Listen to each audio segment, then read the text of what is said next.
So for clothing on and off the river, that's really going to depend on the time of the year. If you're finding, that you're out here maybe during a spring trip, so let's say in April or May, when there's really good fishing, you probably are going to want to be in waders and boots on the river.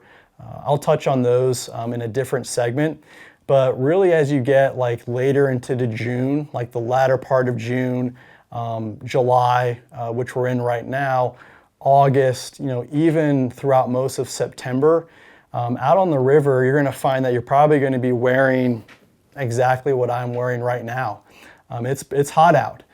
So oftentimes, we're going to want to not be in waders or boots because we're just going to be too hot. So really, from head to toe, when you meet your guide in the morning, if you just have a day bag or a backpack of some sort, that's kind of all you need, maybe to have a rain jacket. One thing that you never want to leave home without, is a rain jacket. I've learned that the hard way. When you wake up, there might be not a cloud in the sky, but that can quickly change out west. So you always want to have just a light rain jacket with you. Sometimes, even in the hot months of July or August, it can still be a little cold in the mornings. So I would also recommend in that backpack or day bag, also bringing just sort of a light layer, outer layer, very light jacket, a fleece of some sort, just in case. I've also been out on the river where it was 80 degrees and sunny, and then within half an hour it dropped 20 degrees, and it was raining hard. And so in those situations, you just want to be prepared. And like I said, always have a light rain jacket with you, as well as a light jacket, just in case. But besides that, you always want to have just a good hat. It can be your favorite hat, nothing special. I like these very light kind of sun shirts, as they're called.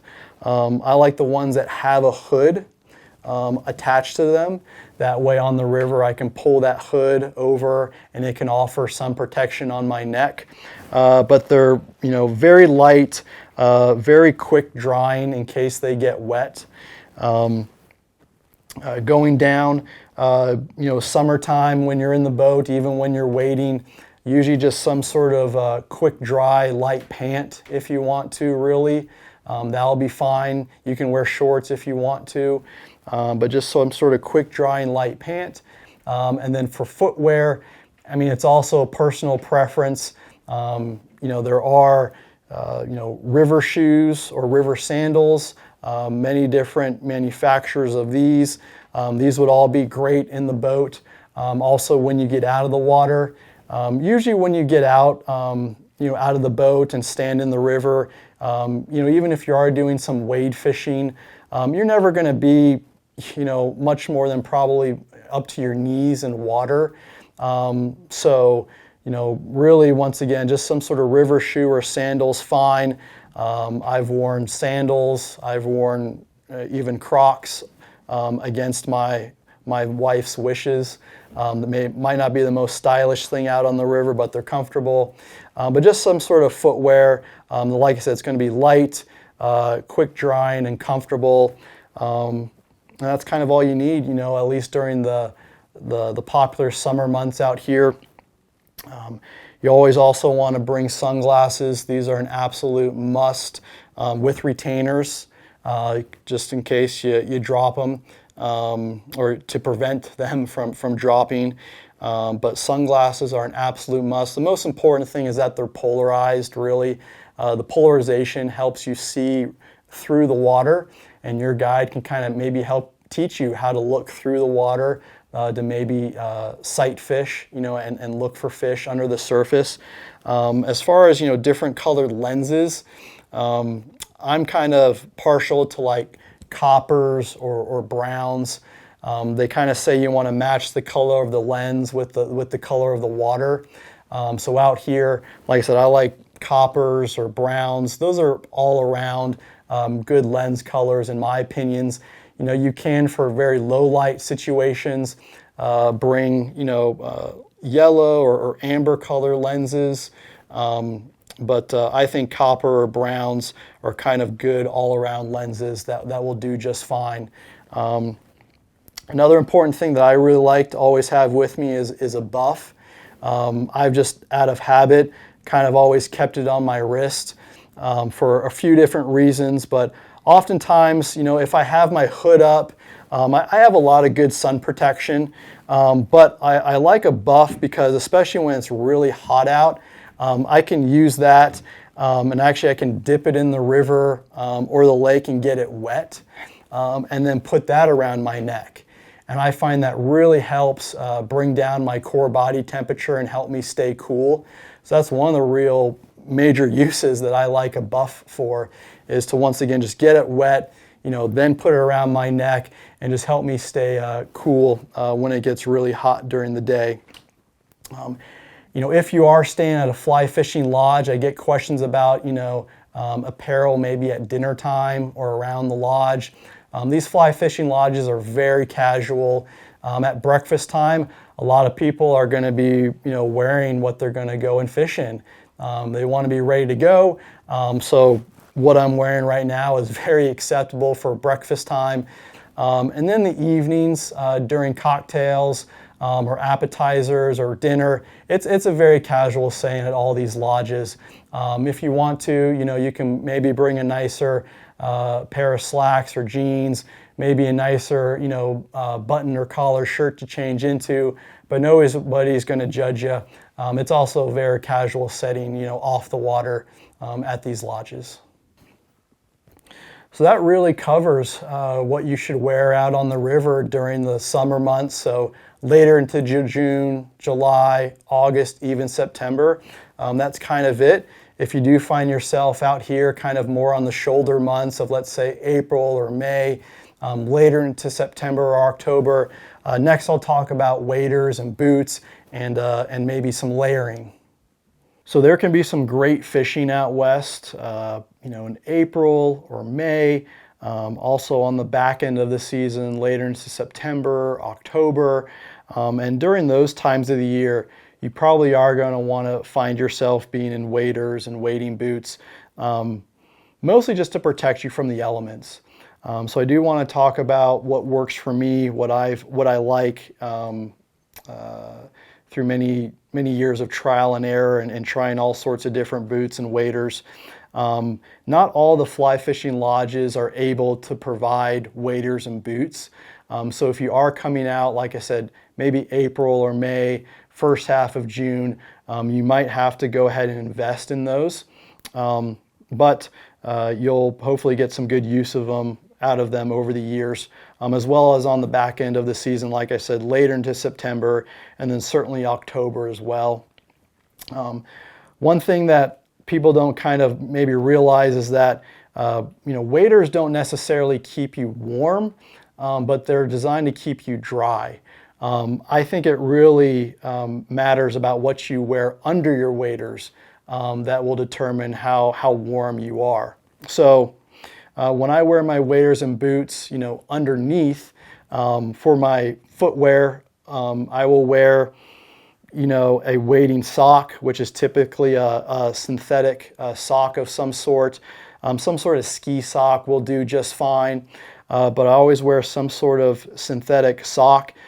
Just depends on how cold it's going to be when I'm fishing, but I'll wear a synthetic sock. Underneath my waders, I'll wear some sort of maybe long john or base layer if it's really going to be cold. And then above that, I'll wear some sort of fleece sweat pant, or maybe just go with one or the other. Once again, just depends on how cold it's going to be. That's typically what I'll wear under my waders. And then even for my torso and for my upper half, I'll wear, once again, some sort of base layer, a fleece, and then maybe a jacket of some sort. But there's lots of different waders out there. Simms, Patagonia. I'm a firm believer that if you take care of it, it'll take care of you. You want to take care of your stuff. People also don't realize that waders, they're eventually going to leak, especially if you fish a lot.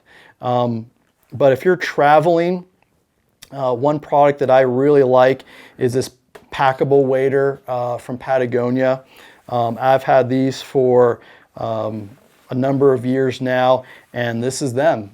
As you can see, they pack down really nicely. So that's why I like them if I am going to trout fish in, let's say, the southeast part of the state, or maybe the Pacific Northwest.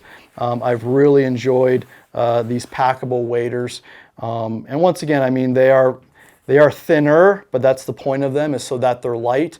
But I sort of, I stay warm though by, once again, what I'm wearing underneath my waders. That base layer, those fleece sweatpants, and that's what really keeps me warm. And then these keep me dry as well. For the wading boots, there's the popular Vibram or rubber soles now. Those are great. You want to be careful though. If you're kind of worried about your stability or balance, they can be kind of slick on rocks and things. But oftentimes, a good idea is to incorporate and use the stud system that can come separately, with rubber or Vibram sole wading boots. In some states, we know that felt bottom boots are not allowed, or felt bottom footwear is not allowed. Like, for example, if you're going to be fishing in Yellowstone National Park, they do not allow felt-soled boots or shoes of any kind, so you do need rubber or Vibram wading boots or footwear. So you just got to be aware of that. In Montana, Idaho, Wyoming, as of right now, felt is still legal and okay to wear. I personally still wear, felt boots.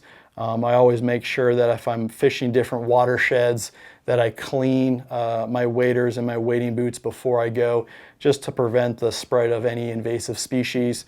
But any kind of wading boot would be good. And for wading, that's kind of what I personally wear.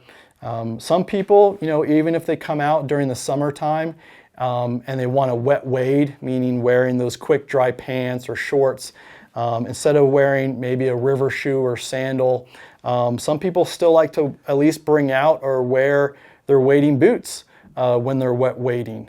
I do it. I think that's the best way to provide stability and offers the most balance when you're out on the river, especially some rivers that are harder to wade, like the Madison River. I really still like to wear my wading boots, at least when I'm wet wading. Now, when you do that, you want to be careful, because you want to wear a wading sock or a gravel guard with your wading boots still, but your foot can still kind of shift around in this wet wading sock or gravel guard sock, and so underneath that, I will still also wear some sort of synthetic quick drying sock, just so that I prevent my skin from moving and rubbing up against inside my wading sock or my wading boot. It's no fun if you're walking a long ways or wading, and halfway through the day you start to feel that blister form. So I think it's really important that when you're wet wading with wading boots, that not only are you wearing these gravel guards or these gravel guard socks, but then also underneath that, still wear some sort of a quick drying synthetic sock to prevent any blisters from forming. But on the river, that's generally what works for me when wading, and then also wet wading. To learn more about fly fishing out west, go to our website at yellowdogflyfishing.com.